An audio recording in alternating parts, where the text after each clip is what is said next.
when I started working with the designers on it, something that was very important to us was to try to figure out what was sort of essential to the original impulse of the piece and the energy of the piece that made it such a like viscerally exciting and urgent and necessary event, as opposed to trying to like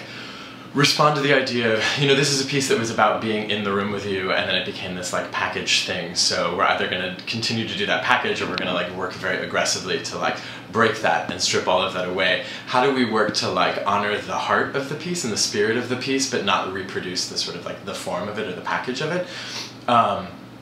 And so we decided very early on that it was important to embrace the room that we were in, the space that we were in, and who was doing this and who was making it, and that it was us, and it's us in this room in the University Theater right now in like November of 2010. And that there's no like hiding or masking the fact that it is like immediate and present tense, and that it is sort of an event as opposed to like a piece of musical theater. So it became very important for us to find ways to like break through the wall of the space. The fourth wall in the UT I think is like especially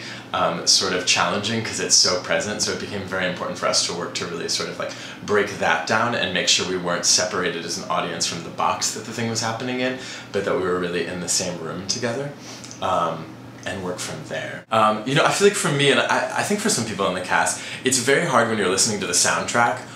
or when you're just looking at the libretto on your own in your room to not hear the original recording, because people know that recording so well, and you know like the way that like individual performers like phrase those performances, and you remember like a costume piece that someone wore. It's very hard to sort of like on your own in your room in isolation get rid of all of that and start to think of how you can make it fresh and your own.